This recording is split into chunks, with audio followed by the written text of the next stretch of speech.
Today, I want to talk about my career journey and kind of walk you through the timeline of how I went from being in a career for 10 years to finally quitting my job.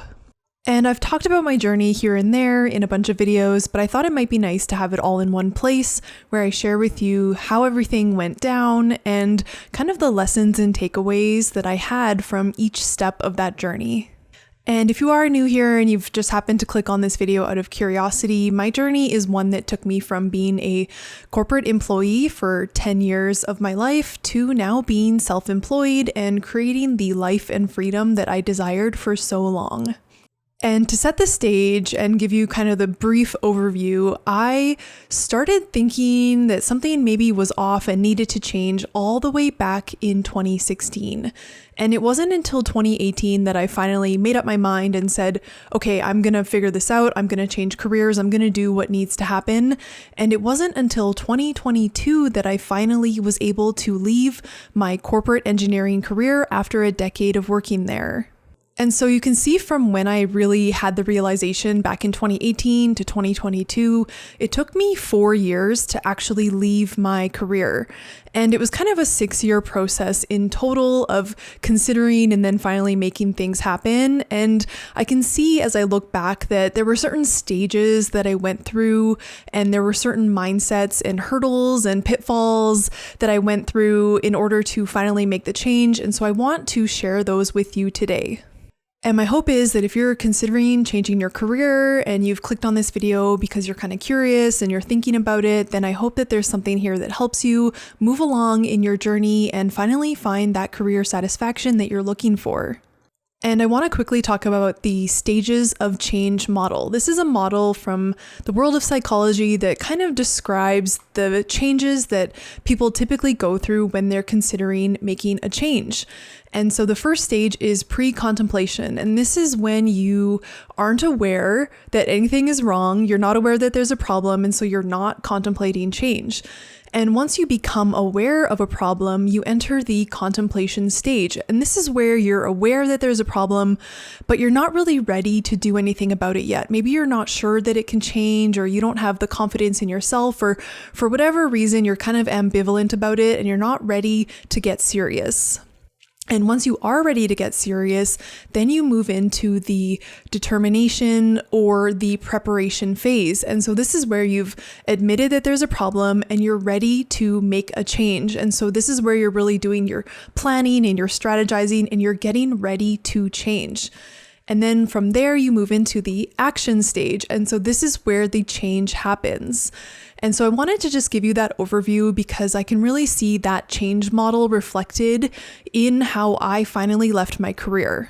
So like I alluded to earlier, before 2016, I wasn't really aware that anything was wrong. I wasn't contemplating change, and I was kind of just going about my life and didn't really have any desires to change. But I can see when I look back at this time that there's some hints or some clues that I would soon be realizing that I had a problem. And one of the things I think about is always kind of being jealous of my one friend who had gone a different path. They hadn't gotten a degree right after high school, and their life just had a lot more freedom and creativity. And I always looked at them and thought, oh, that's so great. And I sort of feel like I trapped myself in this office job, and here I am, and I kind of wish I was doing more of what they were doing. And so that could be a hint that maybe soon you're going to realize that you have a problem if you look at other people in your life or just people on the internet and you're kind of jealous of where they're at. Another thing I can think of prior to realizing that I had a problem or prior to realizing that something needed to change was that I had a lot of negative coping mechanisms that I wasn't consciously aware of, but looking back on them now, these are all signs that, something's not really working out here. Like I shouldn't want to drink coffee all day long to have the energy to get through my day. And I shouldn't be using sugar and junk food to kind of boost my mood because I'm not feeling happy in, what I'm doing at work. And so these kind of negative coping mechanisms, this could include like needing a drink after work every night. These things are kind of normalized, but they're definitely a sign that you're coping with something and you just may not be consciously aware that you're coping with that yet. And if you are watching this video, then you've either clicked on it out of curiosity or you already know that you're not quite happy or in love with your career anymore. And so you're probably already in the next stage, which is the contemplation stage. So it was really in 2016 that I started to feel a little bored at work, and I started to kind of toss around the idea of something needs to change. Something's just not quite right here. And I can see that I was kind of hovering between contemplation and preparation at this time because I kind of knew something was off, but I wasn't really ready to do anything about it. And I would kind of look at master's programs and think about going back to school, but I wasn't really ready to take any action on it yet. And I can see as I think about this time of my life that one of the reasons I was thinking about going back to school or going back to grad school was because I was really craving a lot more freedom than I had, feeling, a little bit trapped in a 9-to-5 lifestyle. And the only other time that I had felt really free in my life was when I had done my undergrad degree, because you have so much time that you have say over. And I think that's one of the reasons why I was really considering school at this time, because I kind of associated going to school as having a lot more freedom in life. And so between 2016 and 2018, when I really realized, yes, I want to make this change, a bunch of things happened that kind of nudged me along and got me ready to finally admit to myself that something needed to change. One of the very first things that happened was I was laid off around mid-2016. And for me, this really sparked this entrepreneurial spirit. I knew I wanted to have control over my income, and I didn't really want something like that to happen again. But at the time, I was mostly just interested in side hustling because I was still in that 9-to-5 mindset. And so a few months after that, I was able to land a new job, and this job was basically the same, the same idea, same type of work as the job I had just been laid off from, and the job that I was already considering going back to school because I was kind of bored or I knew something was a little bit off. And there were a few things that I really didn't love about this new job, and that really set me up to be open to considering other options and other possibilities. And several months after getting that new job, I was sent a job listing for what could be considered my dream job at the time. And so my thought process was, okay, I'm going to apply for this job, see what happens. And if I get it, I'm going to see how it goes. And my thought at the time was, if this job doesn't work out, this is basically my dream job within my current career path. And if this job doesn't work out, then that's a sign to me that engineering is just not going to work out for me. That's a sign that I really need to think about changing my careers if that job doesn't work out. And so I did get that new job, and I worked at it for a while, and lo and behold, it turned out that it wasn't really working out. And so I kind of had my answer there, and this was around 2018 that I finally had my answer.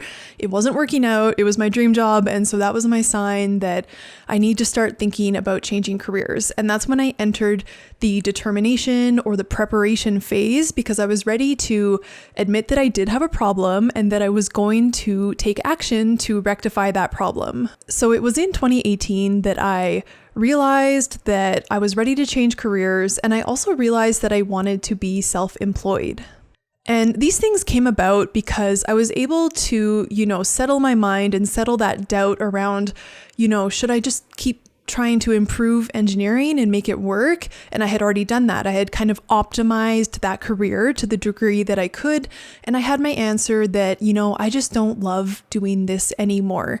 And so that was kind of that push motivation. It was kind of pushing me to get away because I didn't love the work anymore. And it was around this time that I also developed my vision of what I wanted my life to look like as someone who was self-employed. And I was really envisioning all the freedom that I could have through self-employment. And so that really gave me a lot of pull motivation. So those together really gave me that determination to enter the planning phase, because both sides of my life, one was pushing me out and one was pulling me forward. And that really got me into motion. And I briefly went through a period of considering more traditional career change paths through going back to school. And I was really considering things that were familiar to me. They were kind of engineering adjacent careers. And if you know anything about kind of the municipal planning, civil engineering realm, that's where I was working. And that's where I was really getting all of my ideas for career change at that time, because it was kind of familiar to me. And it felt like I already kind of knew a little bit about that realm. And I could just see myself more easily switching into these things that were, already comfortable to me. And so I had considered going back and getting a planning degree because I was really interested in urban design. And I knew I wanted to be more creative day to day, like more artistically creative. And I know that planners are a step in that direction. And that got me thinking about architecture after that. Maybe I could be an architect and be more creative that way, which then opened the door to start considering graphic design. And so you can see it was kind of like baby stepping my way away from engineering. And I was pretty serious about exploring these options. I had been looking at grad programs online to understand, what the workload was, how long it would take, things like that. I even attended a few open houses to get a better sense of the campus and just what things might be like. And ultimately, I realized that I was not interested in going back to school and getting a traditional degree in a traditional path. And I realized that I really just wanted to be self-employed, because getting another degree in all of the areas that I was considering, except for graphic design, would land me back in a 9-to-5 office type job. And I knew that that was one of the big reasons that I didn't want to have the career that I was in, because I wanted to get away from the 9-to-5 lifestyle. And so a little bit of advice that I can give from my own experience is it can be easy to consider career paths that use your skills. How can I continue using my engineering skills, for example? And it's really helpful to allow yourself to think outside the box of your current career path and what you currently know, and really embrace that blue sky thinking. And so after I kind of went through that exploring grad school phase, I was ready to admit that I wanted to be self-employed. And from there, I entered the preparation or determination phase, where I was getting ready to quit. And so this phase was from 2018 to 2022. And this is what I talk about the most on my channel. During this phase, I was figuring out what my business idea would be. I had written down a list of all the things I could think of. And during this time, I was also preparing to leave by getting my finances in order and paying down my debt and saving up a runway so that I could have some money to live on while my business was growing. And so part of my preparation was doing a lot of brainstorming and introspection and kind of thinking about, what's my purpose? What could I do next? What are my ideas? How could I, leave work the fastest, which was one of my problems. I was definitely focused on getting out of my current career path as quickly as possible because I was so unhappy there, which kind of led me down paths that weren't as productive because I was focusing more on speed rather than, fulfillment. And the list of ideas that I had in the early days were photography, graphic design, and YouTube. And one of the things that can kind of trip you up when you're at this planning and preparation stage when it comes to career change is you may not have a list at all. And in that case, you need to, get curious, explore your interests, figure out what are some options and start to develop that list. And if you do have a list, you can get stuck in, how do I choose what thing to do? How do I choose the right thing? Or if you have a lot of different options, how do I choose which one to do first? This is where I was stuck for a long time because I didn't want to make a mistake. I wanted to choose the right one so that I could just get on with my life and get out of this career path. And there isn't a lot that I can say about, how to choose. You just have to choose whichever one is the most interesting or seems like the best option and give it a try. And so that's what I did. I ended up starting with photography. And the reason that I started with photography was because it was a hobby that I had been practicing for many years by this point. I was very comfortable using a camera. I followed a lot of photographers on Instagram, so I had a general sense of like how to run a photography business and how I could get started, and I had the right equipment and things like that. So that's why I chose photography first. I was the most comfortable with that option. And once I had tried that, I realized, I like and enjoy photography as a hobby, and I don't like and enjoy it as much as a business. And so then I moved on to the next thing, which was graphic design. And the reason I didn't start with graphic design is because I felt like I would need to get more up to speed on the training. I would need to learn more about things and refresh myself on color theory and, learn InDesign and Illustrator and all of these things, which is a much bigger process than, converting a hobby that I'm already good at into a business. And so once I already knew about photography, that's when I moved on to graphic design, and I ended up, starting a little Etsy shop there and selling digital templates. And that was a very good option for me. And it really let me learn a lot about running a business and things like that. And from there, I was also able to realize that I didn't love that either. And I moved on to the next thing. And at this point, I had been really into YouTube. I had started watching a lot more YouTube, and I was generally kind of fascinated by the world of YouTube and people making that their full-time careers and things like that. And I also was really into ASMR because I would come home from work and just want to relax. And so I would listen to ASMR myself, and the two ideas kind of combined. And I was like, what if I just start an ASMR channel? And so I gave that a try as well. And so you can see that during this time, within the kind of broad arc of leaving my career, I was still in the contemplation phase. I was not really sure exactly what action to take. And within the contemplation phase, I was oscillating between, contemplation and action. I would consider photography, take action on it. Consider graphic design, take action on it. And so I was kind of oscillating, but within the general arc, I was still in the contemplation phase because I hadn't decided on my plan of action yet for my business. And the big lesson here is that you need to, at some point, take action. You can't get stuck in analysis paralysis. Take your time for sure, do some research, make your plan, but eventually you do need to get into action, because the best way to know whether or not you're going to enjoy something is to just give it a try. And another lesson from this time is that things are not going to happen in a linear fashion. You can see that I've tried a lot of things, and I kind of was back and forth between different phases as I meandered and made my way to some sense of clarity that it finally allowed me to leave my 9-to-5 job. And another consideration here in the contemplation phase is, if you're not taking action, figure out why. Is it lack of clarity? In which case, you'll just probably need to try something. But maybe you're also worried about what people may think. I was definitely worried about what people would think if I told them that I was, starting an ASMR YouTube channel and I had been working as a civil engineer for a decade. And if you're worried about what people think, then maybe you want to start it in secret. I didn't really tell anyone about this channel, and I didn't have my name associated with this channel so that I could keep it secret and have the confidence to just do it for myself and give it a try. Maybe it seems a little too overwhelming to quit your career, or the steps you want to take feel overwhelming. And if that's stopping you from taking action, then break it down into smaller steps. How can you take baby steps that will get you started? Another thing is, it's scary financially to think about leaving your stable job, especially if you want to go into entrepreneurship. And so from there, maybe you can start it as a side hustle, and you'll have that solid foundation of your current job while you work to figure out your side hustle.